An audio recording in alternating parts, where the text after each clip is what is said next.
Good morning, everybody. Welcome back to the Journey to Greatness, day 220 of 365 with David McDonald, the GOAT.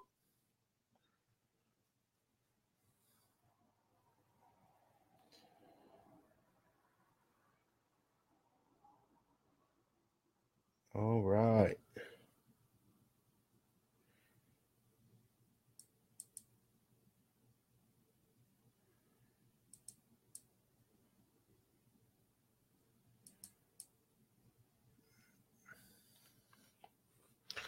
Let's get it started. Good morning, Liz.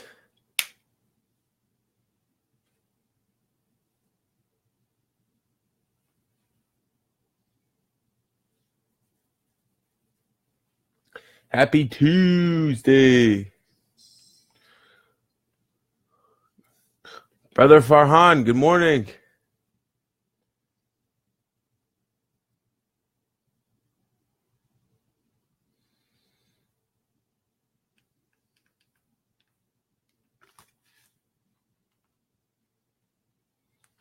All right, my friends. I will see you on the other side.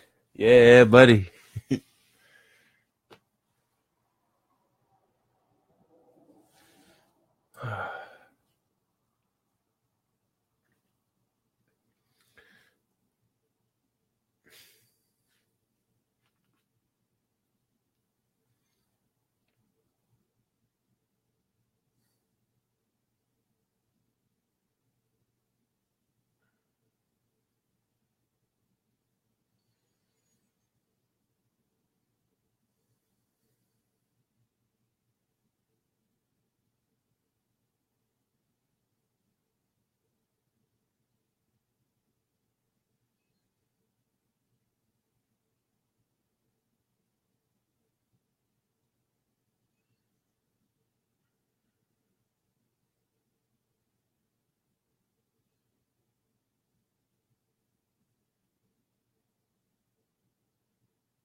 Good morning, everybody. Good morning, Auntie.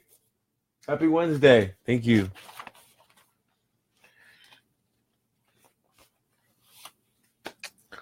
All right, so we just finished our meditation routine. Now we're going to get into our reading routine. So currently we're reading A New Earth by Eckhart Tolle, and it's been awesome. So we will go ahead and see you guys on the other side.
All right, welcome back.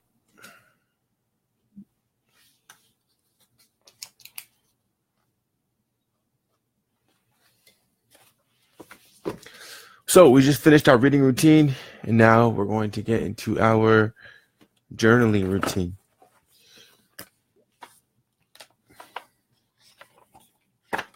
So I will see you guys on the other side.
All right.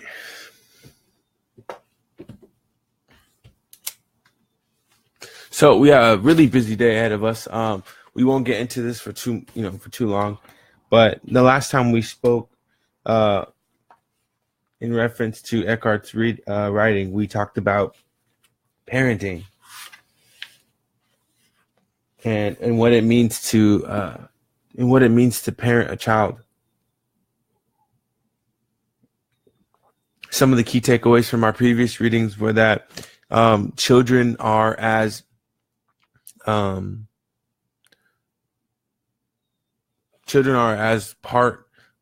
much part of the evolution and growing process as we are as adults. So for us to control or be obsessive or to be overly anxious about our children once they get to a certain age might be a hindrance to their growth psychologically and and emotionally. So understanding that kids evolve, that your practices or your teachings as a parent has to evolve also. And you recognize, in my mind, I'm not having children yet, but I feel like I would recognize that my child is evolving because I am being for the child. I am there and I'm present. So I'm seeing, I'm hearing, I'm listening to how they're evolving into, older children and then into teenagers and adults. And so then I have to change my education, my discipline, communication styles with them. But no matter the age, just being respectful of children, I think, is a big deal because they're a lot smarter than we give them credit for a lot of the time. And they're more in tune a lot of the time with their spiritual sides as kids, which gives them this sense of innocence and naturalness that I think we can all identify with. But we lose later in life because we are subject to the collective consciousness, the greater body of people that put labels on us and judgments on us for whatever reason or another. So conscious parenting goes into being. So how do you bring being into your family? How do you bring being into the life of a busy family, into the relationship with your child? The key is to give your child attention. There are two kinds of attention. One we might call form-based attention. The other is formless attention. Form-based attention is always connected in some way with doing or evaluating. Have you done your homework? Eat your dinner. Tidy up the room. Brush your teeth. Do this. Stop that. Hurry up and get ready. What's the next thing we have to do? This question pretty much summarizes what family life is like in many homes. Form-based attention is, of course, necessary and it has its place. But if that's all there is in a relationship, your child then the most vital dimension is missing, and being becomes completely obscured by doing, by the cares of the world. Formless attention is inseparable from the dimension of being. How does it work? As you look at, listen to, touch, or help your child with this or that, you are alert, still completely present, not wanting anything other than the moment as it is. In this way, you make the room for being in the moment. If you are present, you are not a father or mother. You are the alertness and stillness and present that is listening, looking, touching, even speaking. You are the being behind the doing. So in other words, giving your child orderly instruction, or expecting some type of result from them,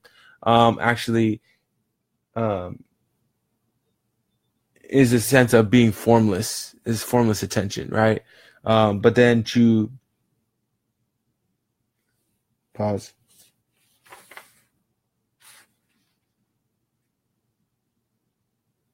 Is form-based. So to give children instruction and to give them clarity and to check in with them with the expectation that they need to be in order or be doing something is form-based attention. Formless attention, which means not having any form, is just being there and enjoying the moment. Immediately when I heard this, I said, wow, that's really impactful for kids.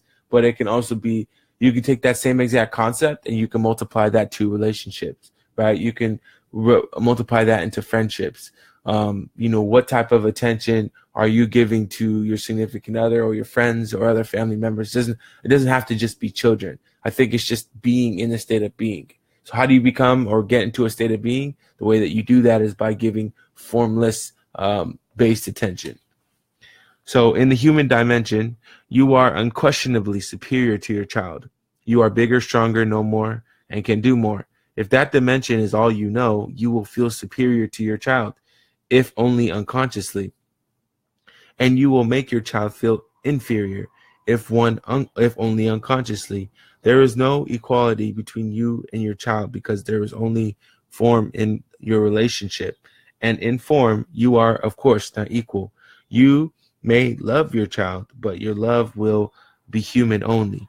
That is to say, conditional, possessive, intermittent. So to be in form based, right? In a form based, which is egoic driven to a degree, depending on how crazy how wild you get with it, is a form based attention where you actually tell your child what to do. There is no equality in that, right?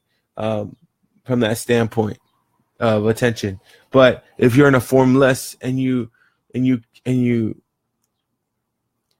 children are not adults, and so they shouldn't. I really believe that they have to be respectful. Like for a child to tell an adult what to do, I think is very interesting.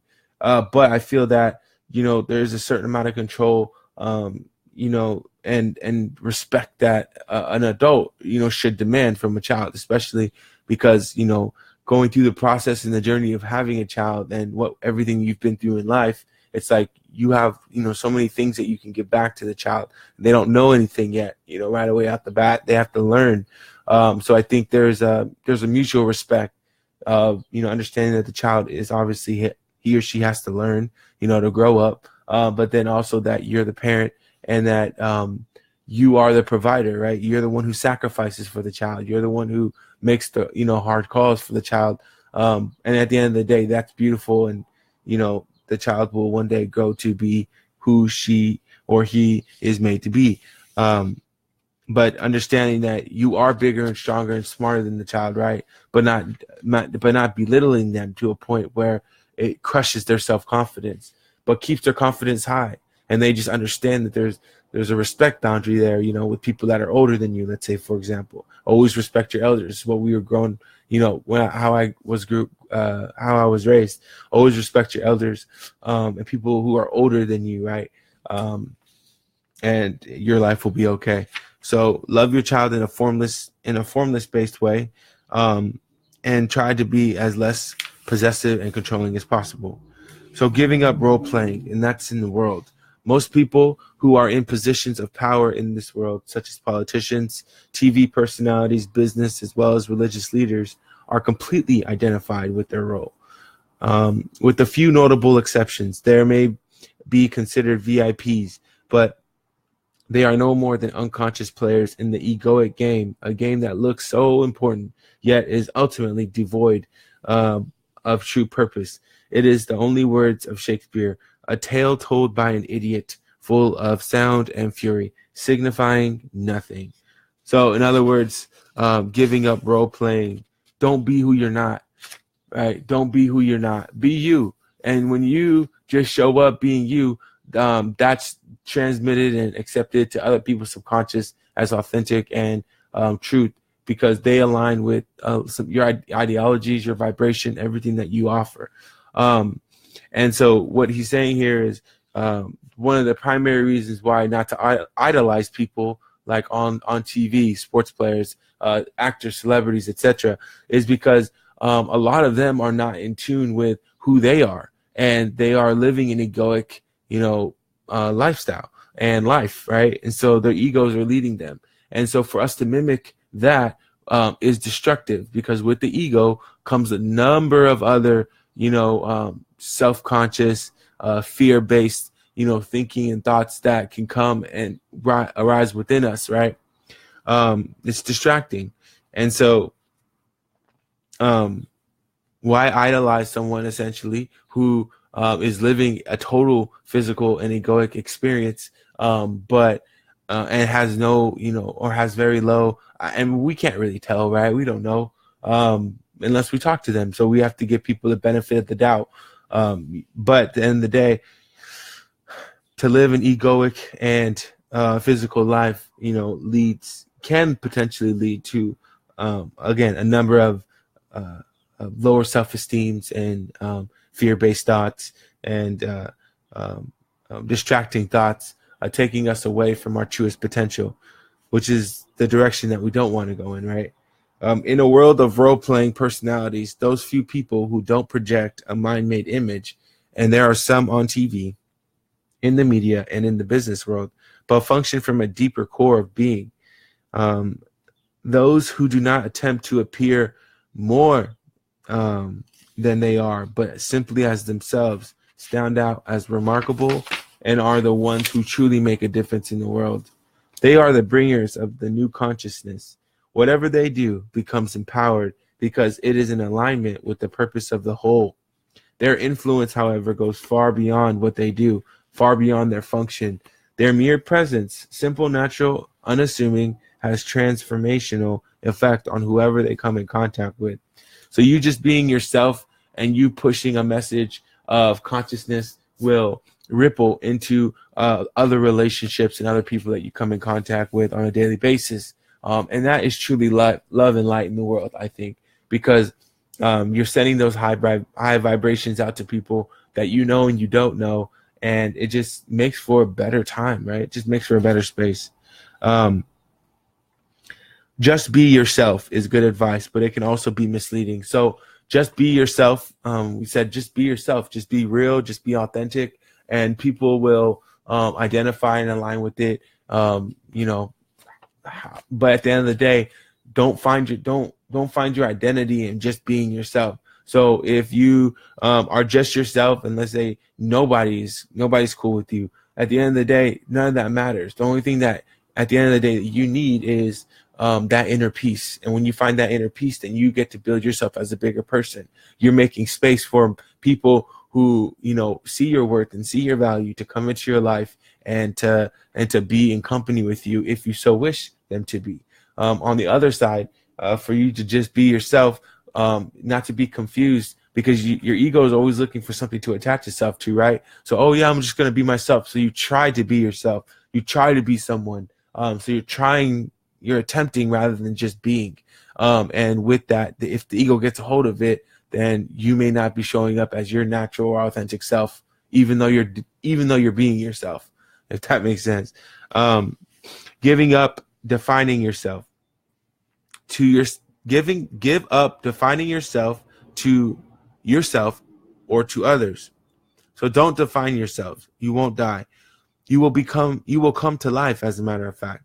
And don't be concerned with how others define you.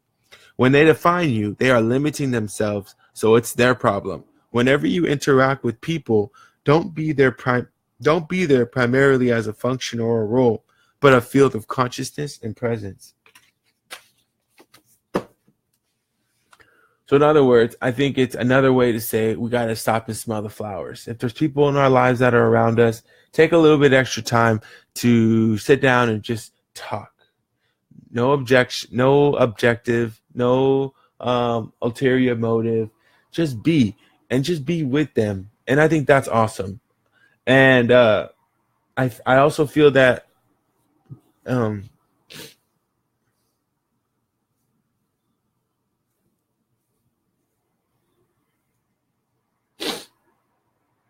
at the end of the day, one of the biggest things is just to always be mindful of how your ego is moving from the left to the right. And again, the whole, I think the bigger takeaway, the whole picture of all of this work that we've been doing is that the more and more we do it, the closer we become to ourselves, the stronger we become as people. And then we're able to identify and see these things in other people, right? And we can see from which direction they're operating or which vibration they're operating from. And when we have that ability to see and to understand and be compassionate about it, then we can give people the space to either autocorrect and or execute the way that they do. And then we can have the compassion as the people pause. then we can have the compassion as an aware and awakened person or being, to embrace or to respond, that will possibly invite the other person into the space of enlightenment or higher awareness. So it's a twofold thing. We're not only, on the journey of enlightenment and the journey to greatness and the journey of unlocking your true potential and highest self, but we're also learning, in the essence, or in that wave or that wake, we're also learning that, as we learn these tools and as we learn these things about ourselves, we are also creating a space for people who have not yet stepped into that space, and it's an invitation to them. Because of the way we respond, they appreciate that. Because of the way we act, they appreciate that, and so therefore they align, and then they want to align and live their life in a way that is not identical to yours or anyone else's, but that in a way that makes them feel good, which is, love, non-judgment, this, that, and the other, and whatever they define it as, quite frankly. So at the end of the day, the takeaway here is, like I said, just being there for people and just being there for children. And that just means just sitting with them, having a simple conversation, or just going on a walk. It doesn't have to be anything super exceptional. So, but it's all beautiful and exceptional in itself. So with that, thank you everybody for jumping online with me today. Day 220 of 365 with David McDonald, the GOAT, and everybody who jumped on the messenger board this morning. Good morning. Good morning. Everybody who's at home watching, thank you for setting the energy through the camera. I appreciate it 100 million %. And I love you guys. I hope you guys have an excellent day today. The best day of your life today. And I will see you tomorrow for day 221 of 365. See ya.